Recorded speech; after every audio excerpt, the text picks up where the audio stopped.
আমি ঢাকা বিমানবন্দরে হাজি ক্যাম্পে ঢুকেছি।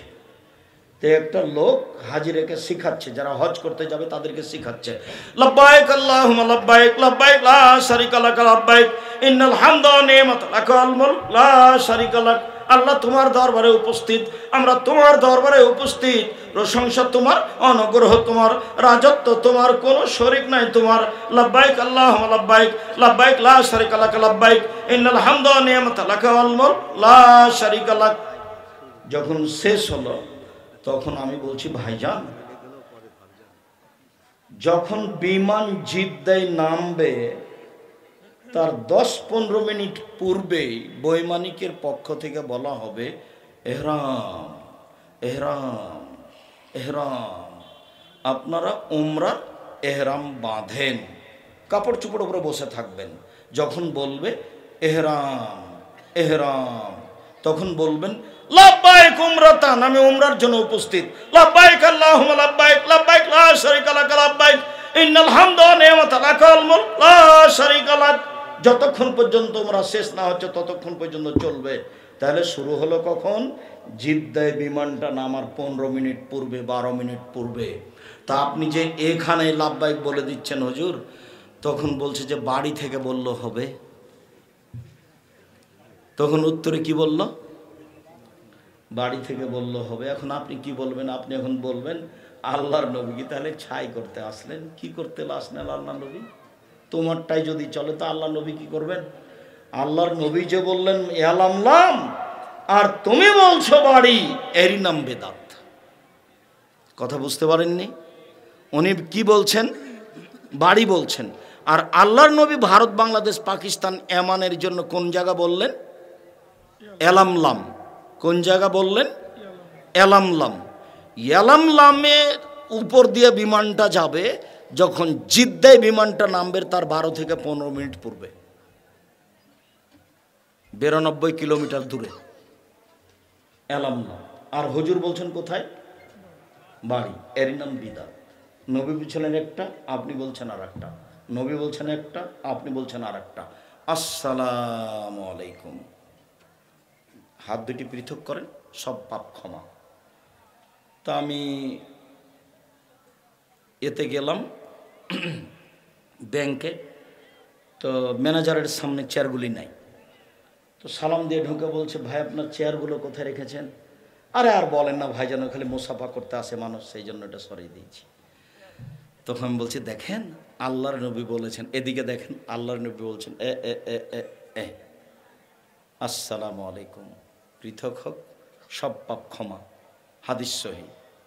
তা আল্লাহ নবী বুঝতেন না যে একদিন করোনা হবে, তখন হাতে হাত মিলানো যাবে না, অতএব এটা বাদ দিই। সে মানুষকে পাগল বানিয়েছে। কোথায় হয়েছে করোনা? খালি মাস্ক বিক্রি করার জন্য এগুলো করেছে, আর ওষুধ বিক্রির জন্য। কেউ একটু হিসাব করে না। তারপরে যদি যেটা মূল কথা, এখন তো এই পর্যন্ত হয়ে গেল, এখন এই যে একটা, তারপরে এটা, তারপরে পায়ে, তারপরে বাঁকা, এগুলো সব বেদাত, একটাও ঠিক নয়। আসসালামু আলাইকুম, বাস এই পর্যন্ত শেষ। এর সাথে যত লেগা আছে সব নবীর নীতির বিরোধী, এর নাম বিদআত।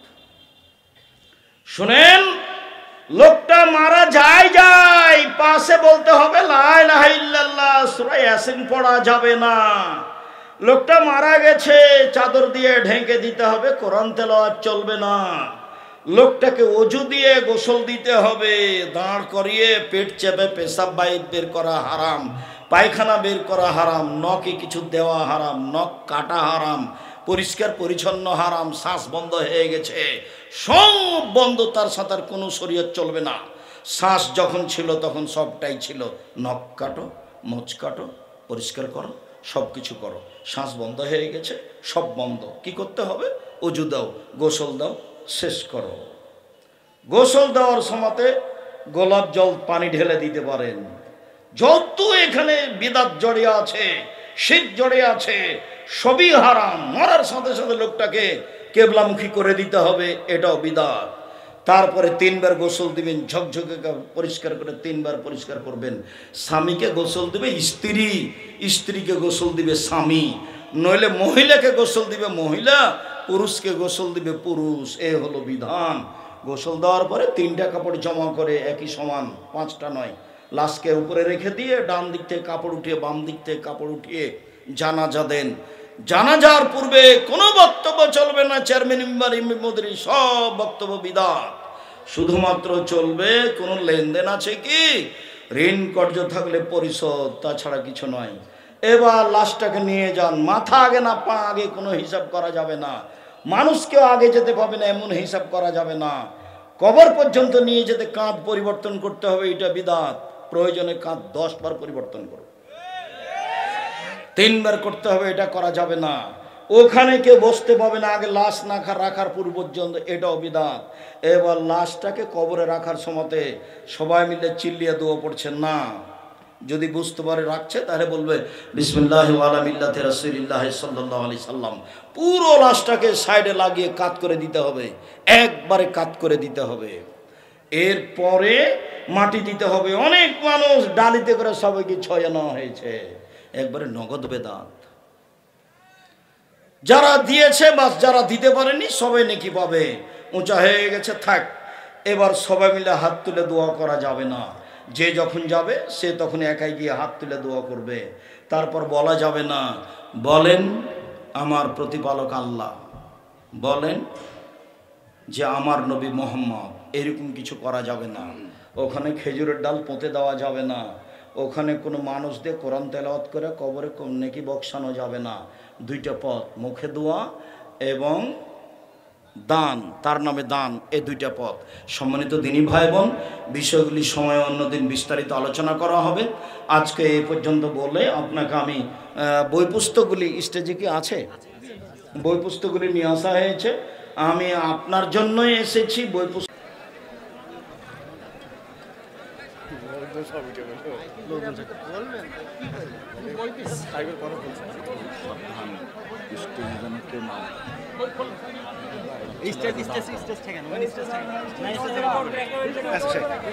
সার্টিফিকেটে জন্মসাল থাকলে সে অনুযায়ী চাকরি করা যাবে?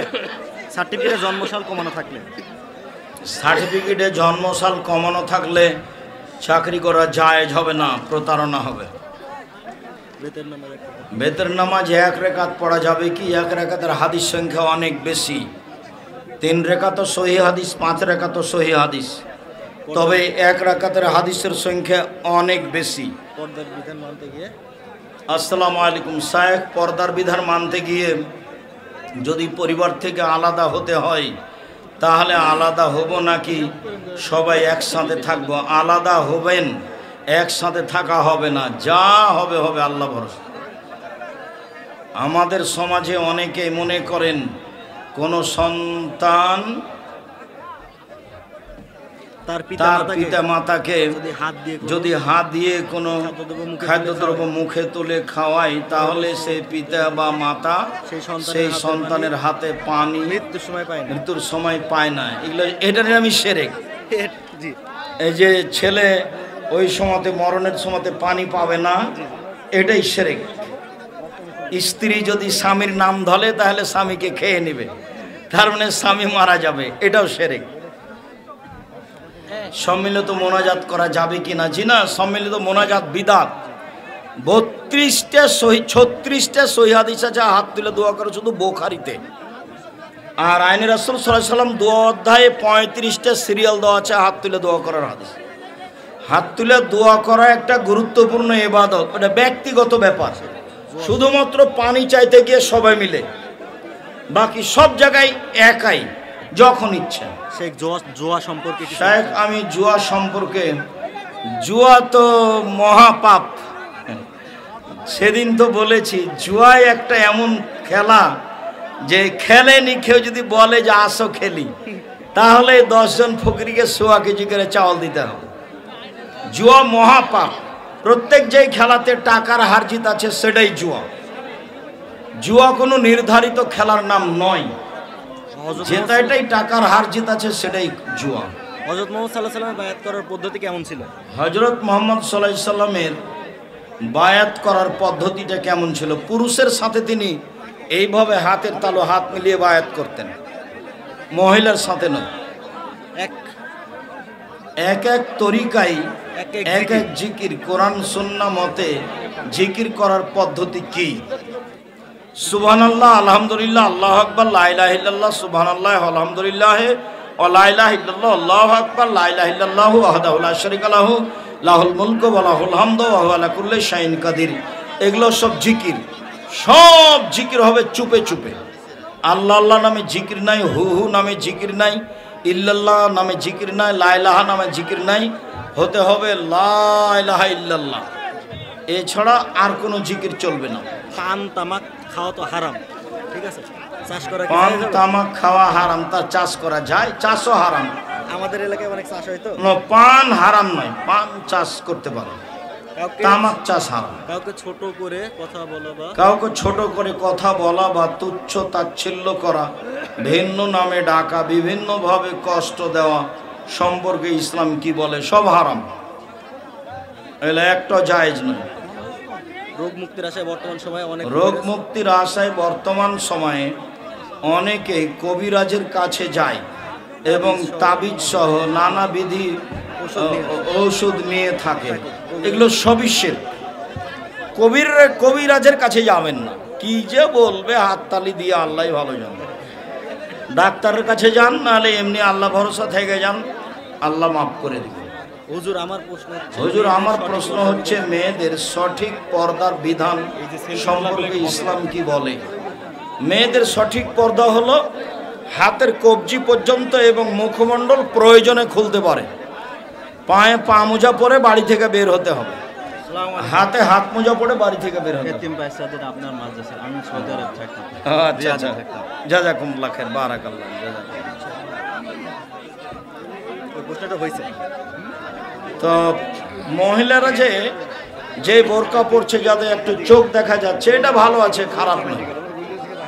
তবে ফ্যাশন বোরকা হয় না যেন, স্টেজে লোক ওঠে, যেটা গায়ে লেগে থাকে। আমরা প্রশ্ন হচ্ছে ইসলামের দৃষ্টিতে নারী পুরুষ সম্পর্কে পরস্পর সম্পর্কের সালাম দিতে পারবে কি? জি, সালাম দিতে পারবে, তবে ফিতনা আছে মনে করলে সালাম দিতে হবে না। মহিলা পুরুষকে সালাম দিতে পারে, পুরুষ মহিলাকে সালাম দিতে পারে। শেখ, আমার প্রশ্নটি হচ্ছে পীর ধরা বা মুরিদ হওয়া সম্পর্কে। জি না, একটাও চলবে না। আলেম মানুষের কাছে আশ্রয় নেবেন, যাকে বড় আলেম মনে করেন। একটা প্রশ্ন, ওই যে কয়েকজন মহিলা বলেছে যে দোয়া করলে কি সমস্যা সমাবেত হবে? সমবেতভাবে দোয়া করলে সমস্যা কি? সমস্যা আর ইবাদত কবুল হবে না তোমার। সমবেতভাবে দোয়া করলে বিদাত হবে। আয়েশা কোনোদিন করেননি এই জন্য, নবী কোনোদিন করেননি এই জন্য। তুমি জোর করে বললে হবে? বলছি যে 35টা হাদিস আছে, 24টা জায়গা উল্লেখ আছে কোথায় কোথায় হাত তুলে দোয়া করতে হবে। হাত তুলে দোয়া এখনই করেন, ব্যক্তিগত ব্যাপার। দলবদ্ধভাবে দোয়া করলে বিদাত হবে। কেন? নবী করেননি এই জন্য। পাকা চুল দাড়ি কালো রং করে ইমামতি করা, পাকা চুল দাড়ি কালো রং করা হারাম, তার ইমামতি চলবে না। আমি একজন যুবক, আমি সর্বদা চেষ্টা করি হারাম সম্পর্ক থেকে বেঁচে থাকার, তারপরেও মেয়ে ফিতনা থেকে বাঁচতে পারছি না। তুমি তওবা করো, রাতে কান্নাকাটি করো, আল্লাহর কাছে সাহায্য চাও, পারবা ইনশাআল্লাহ। একই রুকু সিজদায় একাধিক তাসবিহ পাঠ করা যাবে? জি যাবে। সুবহানাল্লাহ হাজারবার বলেন। 4 রাকাত বিশিষ্ট সালাতে তৃতীয় চতুর্থ রাকাতে সূরা মিলাতে হবে কি? মেলানো লাগবে না, মিলিয়ে দিলে কোনো সমস্যা নেই। মেলানো লাগবে না, শুধু প্রথম 2 রাকাতে মিলাতে হবে। তাওহীদ সম্পর্কে কিছু বলেন। আজকে আর হলো না। হক জানা বুঝার পরেও যদি কোনো ব্যক্তি আমল না করে, তার পরিণতি জাহান্নাম। অপর পৃষ্ঠে আছে। ফজরের সুন্নাত আগে পড়তে না পারলে সালাতের শেষ হওয়ার সাথে সাথে পড়বে। যদি না পড়তে পাই কোনো কারণে, তাহলে সূর্য ওঠার পরে পড়বে, সুন্নাত পড়তে হবে। জানাজার সালাতের পূর্বে কি ধরনের বক্তব্য দেওয়া উচিত? কোনোই বক্তব্য নাই, খালি বলবে আপনারা মরণকে স্মরণ করেন, আর লেনদেন থাকলে দিয়ে দেন। ফজরের সালাতের পর সূরা হাসরের শেষ 3 আয়াত পড়া যাবে না, ওই হাদিস জাল। আয়াতুল কুরসি পড়েন, সূরা বাকারার শেষ 2 আয়াত পড়েন, ইখলাস ফালাক নাস পড়েন 3 বার করে, তাসবিহ পাঠ করেন। সূরা হাসরের শেষ 3 আয়াত পড়া যাবে না, হাদিস জাল, এমনিতেই পড়বেন। আমার মা অসুস্থ বিছানায় প্রসাব পায়খানা থাকলে সালাত আদায়ের বিধান কি? সম্ভবপর পরিষ্কার করো, না পারলে ওই অবস্থাতেই পড়বে। বর্তমানে অনেক শিক্ষিত লোক আছে যারা জানে এই কাজগুলো বিদআত, তারপরেও করে, করুক, ওর ইবাদত কবুল হবে না। আমি আকিকার জন্য একটি ছাগল পেলেছি। আমার মা সে আকিকার ছাগলটি আমার অনুপস্থিত ছাড়াই আমার বোনের বিবাহ উপলক্ষে জবে করে প্রচলিত নিয়মে মাংস ভাগ বেড়ে দিয়েছে। উক্ত মাংস দিয়ে বিবাহের লোকজনদের খাওয়ার সম্পূর্ণ করেন। কোরআন হাদিসের আলোকে জানতে চায়। এত লম্বা জিজ্ঞাসা করেছ তো আকিকা কেন? আকিকা করেছে তোমার মা করেছে, ভালো করেছে, সমস্যা নেই। আকিকা তো 7 দিনের দিন, তো তোমার আকিকার জন্য তো এই ছাগল চলবে না। আকিকা তো জন্মের 7ম দিনে, আগেও হবে না, পরেও হবে না। 8ম দিনে আকিকা হবে না, দুনিয়ার লোক বললে হবে না। পুরো আপনার কোন জেলা এটা? চুয়াডাঙ্গা জেলার সবাই যদি বলে হবে, তবুও হবে না। কিছুই করণী নেই, পার হয়ে গেছে, আল্লাহ মাফ করো। সবই শুনলাম, সবই বুঝলাম, বিশৃঙ্খলা ঘটে গেল। তা সংক্ষিপ্ত মোনাজাত করলে কি যায় আসে? করে দিলে দিনই আলোচনার পরে সংক্ষিপ্ত মোনাজাত করা যাবে না, যাবে না, কোনোটাতেই যাবে না। তো তাহলে যে আমরা যে প্রতিষ্ঠান চালাচ্ছি, মানুষজন আমাদের যে আমি দোয়া পড়ছি, থামেন, আমি দোয়া পড়ছি। আলহামদুলিল্লাহ, দোয়া যে আছে রাসূলের, সেটা আমি পড়ছি। আর দোয়ার মুখ্য ইবাদতে হাদিসটা জাল নাকি আমাকে বলতে হবে? সহি। আপনি বসে থাকেন, আমি দোয়া করা সম্পর্কে কমসে কম 30 থেকে 40টা হাদিস শোনাবো এই বৈঠকে ইনশাআল্লাহ। 32 বছর থেকে বক্তব্য দিই, 32 বছর থেকে। আর প্রায় 22-24 বছর হলো দোয়ার উপরে বই লেখা। এই সম্পর্কে আমাকে বলে কোনো লাভ হবে না, জোর করলে পরিবেশ নষ্ট হবে। এই যা আমার যে কত তদন্ত করা আছে, আমি খালি 26 বছর থেকে ফতোয়া লিখে হাত দিয়ে 6 বছর থেকে ফতোয়া বোর্ড পরিচালনা করি। সর্দি কফ কি নাপাক? জি না, ময়লা খারাপ। শুক্রিয়া, জাযাকুমুল্লাহ খাইর। জি, বেদাত দিয়ে প্রতিষ্ঠান চালাতে চাচ্ছে, কিছু তো বলেন। চুপে চুপে লা ইলাহা ইল্লাল্লাহ বলবেন, আর মুহাম্মদ রাসূলুল্লাহ এর সাথে লাগাতে পাবেন না। জি না, মুহাম্মদ রাসূলুল্লাহ কখন লাগাবেন? যদি সাক্ষী দেওয়া প্রয়োজন হয়। আমি সাক্ষ্য দিচ্ছি আল্লাহ ছাড়া কোনো মাবুদ নাই, আমি সাক্ষ্য দিচ্ছি মুহাম্মদ আল্লাহ রাসূল, তখন হবে লা ইলাহা ইল্লাল্লাহ মুহাম্মদ রাসূলুল্লাহ। তখন সম্পূর্ণ, তখন আর জিকির নয়। জনসম্মুখে হতে পারে, এমনিও হতে পারে। দোকানে নগদ একরকম আর বাকিতে আরেক রকম, বাস লা ইলাহা ইল্লাল্লাহ, আর কোনো কথা নেই। রাসূল সাল্লাল্লাহু আলাইহি ওয়াসাল্লাম বলেছেন, আদ-দুআ হুয়াল ইবাদা, দোয়াই হচ্ছে ইবাদত। রাসূল সাল্লাল্লাহু আলাইহি সাল্লাম বলেছেন, মানুষ হাত তুলে দোয়া করলে তার খালি হাত ফিরিয়ে দিতে লজ্জা পায়। ইস্তাহি আন ইয়ারুদ্দা ইয়াদাইহি ইলাইহি সিফরান, আল্লাহ খালি হাতখানা ফিরিয়ে দিতে লজ্জা পায়। হাত তুলে দোয়া করা গুরুত্বপূর্ণ ইবাদত। আল্লাহ রাসূল কবরের পাশে গিয়ে হাত তুলে দোয়া করেছেন একাই। আল্লাহ রাসূল বদরের যুদ্ধে হাত তুলে দোয়া করেছেন একাই। আল্লাহ রাসূল মানুষের দোয়া চাইলে হাত তুলে দোয়া করেছেন একাই। আল্লাহ রাসূল মানুষের একটা তহসিলদারি আদায়ের বোকামি দেখে হাত তুলে দোয়া করেছেন একা একাই। আল্লাহর নবী হজ করতে গিয়ে পাথর নিক্ষেপের পরে 2 জায়গাতে হাত তুলে দোয়া করেছেন একা একাই। ইব্রাহিম আলাইহিস সালাম তার আহাল পরিবারকে রেখে চলে যাওয়ার সময় হাত তুলে দোয়া করেছেন একা একাই। কবরের শাস্তিকে উল্লেখ করে আল্লাহর নবী হাত তুলে দোয়া করেছেন একা একাই। আল্লাহর নবী পানি চাইতে গিয়ে সবাই মিলে উল্টা হাতে হাত তুলে দোয়া করেছেন দলবদ্ধভাবে। হাত তুলে দোয়া করার বুখারীতে 36টা হাদিস আছে সূত্র অনুযায়ী, আর সহিহ হাদিস আছে প্রায় 35টা, আর 42টা আছে জাল জয়ীফ, আর 24টা স্থান আছে কোথায় কোথায় হাত তুলে দোয়া করতে হবে। বিস্তারিত দেখতে হবে আইনে রাসূল সাল্লাল্লাহু আলাইহি ওয়াসাল্লাম দোয়া অধ্যায়, আব্দুর রাজ্জাক বিন ইউসুফ। বৈঠক শেষের দোয়া। আল্লাহ নবী বলেছেন মানুষ বৈঠকে বসলে 19-20 কিছু কথা হতে পারে, ভুল ত্রুটি হতে পারে। বৈঠক শেষে যদি বলে দেয় সুবহানাকা আল্লাহুম্মা ওয়া বিহামদিকা আশহাদু আল্লা ইলাহা ইল্লা আনতা আস্তাগফিরুকা ওয়া আতুবু ইলাইক, তাহলে ওই বৈঠকে যা ভুল ত্রুটি হয়েছে আল্লাহ এর মাধ্যমে কি করে দিবেন? ক্ষমা করে দিবেন।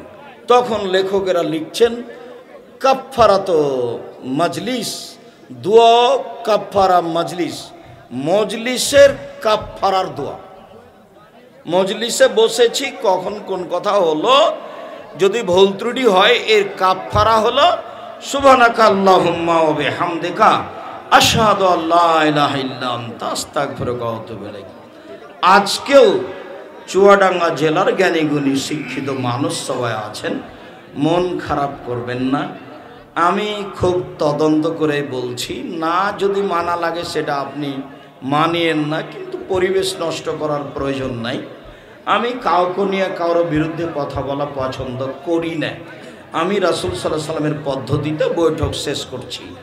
আল্লাহর নবী বৈঠক শেষ করলে এই দোয়া পড়তেন, আর বলেছেন কোনো ভুল ত্রুটি থাকলে ওইটা আল্লাহ ক্ষমা করে দিবেন। অতএব বৈঠক শেষের দোয়া সুবহানাকা আল্লাহুম্মা ওয়া বিহামদিকা আশহাদু আল্লা ইলাহা ইল্লা আনতা আস্তাগফিরুকা ওয়া আতুবু ইলাইক।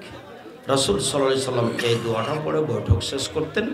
আমি একজন সাধারণ খাদেম, রাসূল সাল্লাল্লাহু আলাইহি ওয়াসাল্লামের সুন্নাত অনুযায়ী এই দোয়া পড়ে বৈঠক শেষ করলাম।